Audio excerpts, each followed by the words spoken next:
Aí quando chega na 51ª vez, o cara vai atravessar, vinha uma carrocinha de Chicabom em desabalada carreira pela esquina, ele não viu a carrocinha de Chicabom, a carrocinha vira, atropela o cara morre. Olha que morte ridícula. Olha que morte ridícula. Morreu atropelado pela carrocinha de Chicabom.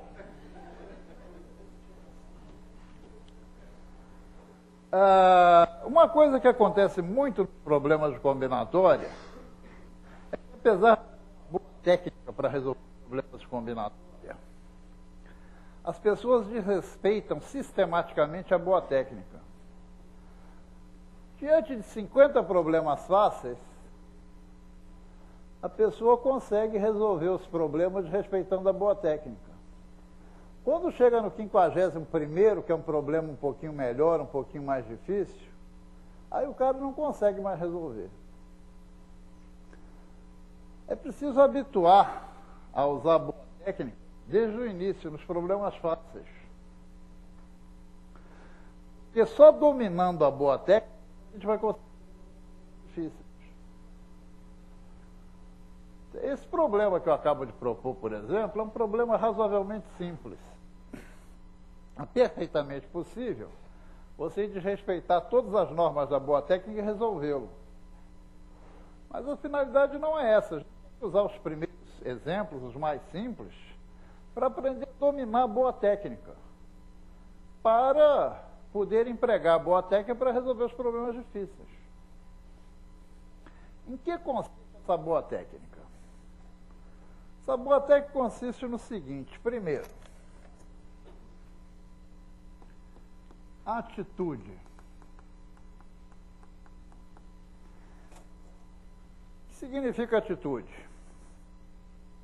Todo problema de combinatória, pelo menos nesse nível, nos pergunta de quantos modos alguma coisa pode ser feita. Você deve sempre se colocar em relação ao problema da seguinte maneira: como sendo a pessoa que tem a obrigação de fazer a coisa solicitada pelo problema. Esse problema aí nos pergunta de quantos modos eu posso colorir a bandeira.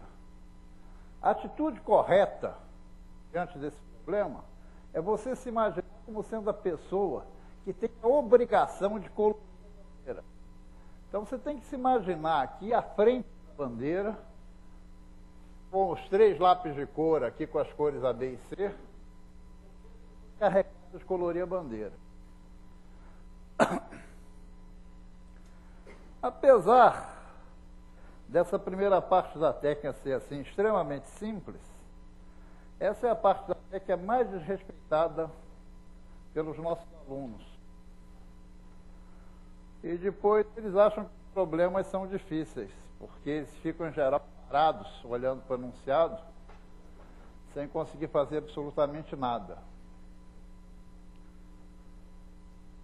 É importante ter essa atitude, sempre se colocar como sendo a pessoa que tem a obrigação de fazer a coisa pedida pelo problema. Então eu estou me imaginando aqui, como tendo 3 lápis de cor aqui, tendo a bandeira aqui à minha frente, eu sou a pessoa encarregada de colorir essa bandeira.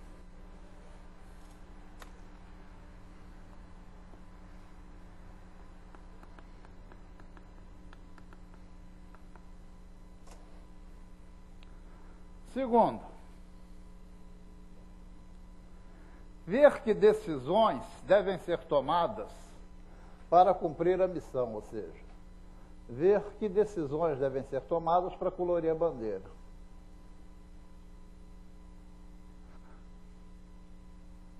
Que decisões eu devo tomar para colorir a bandeira?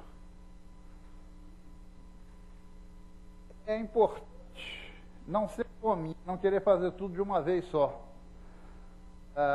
Essas decisões que a gente tem que tomar para cumprir a missão são sempre sequências de decisões mais simples. Colorir essa bandeira, na realidade, é uma sequência de 7 decisões. Colorir a primeira lixa, colorir a segunda, colorir a terceira, colorir a quarta, etc, etc. Então a gente deve sempre ver as decisões que devem ser tomadas e dividir essas decisões em sequências de decisões mais simples, de decisões menores.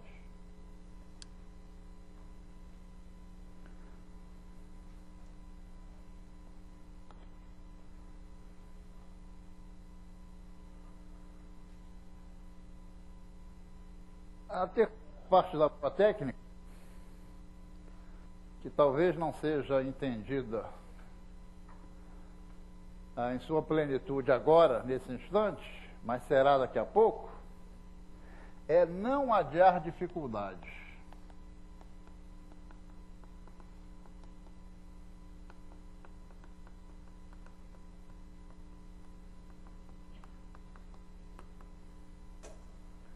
Em combinatória, como aliás na vida, a gente não deve adiar dificuldades. Pequenas dificuldades adiadas costumam se transformar em imensas dificuldades. O que eu estou querendo dizer com isso? O que eu estou querendo dizer com isso é que quando eu divido as minhas decisões em sequências mais simples, se alguma dessas etapas, se alguma dessas decisões for mais restrita, for mais complicada que as demais, é por essa que a gente deve começar o problema. Então, no caso, estou me imaginando uma pessoa encarregada de colorir a bandeira. Que decisões eu tenho que tomar? Escolher a cor da primeira lista, escolher a cor da segunda, etc, etc. De quantos modos eu posso escolher a cor da primeira lista? Cor da segunda lista. Por que duas? Não posso repetir a cor da primeira para não ficar com duas listas adjacentes iguais. Cor da terceira.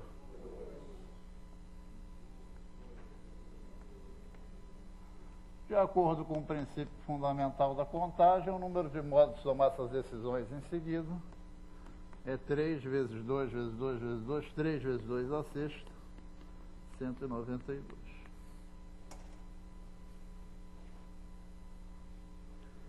Claro que esse problema pode ser feito também pelo método confuso. O método confuso, aliás, é um método muito interessante, né? Houve um humorista brasileiro, Fradique Mendes, que escreveu vários livros. Gramática portuguesa pelo método confuso. Gramática portuguesa pelo método confuso tem algumas lições muito interessantes. Por exemplo, tem uma lição sobre o sufixo ão. A lição sobre o sufixo ão começa assim: o ão é um sufixo característico do diminutivo na língua portuguesa. Assim, por exemplo, calça, diminutivo calção. Carta, diminutivo cartão. Homem, diminutivo anão.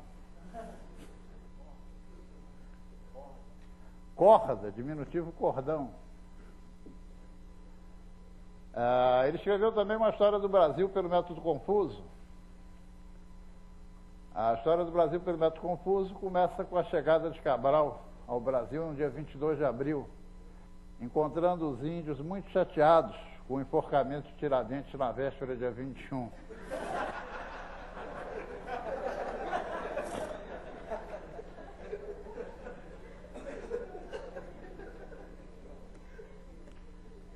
É claro que esse problema pode ser resolvido também pelo método confuso, criando umas entidades com arranjos, por exemplo.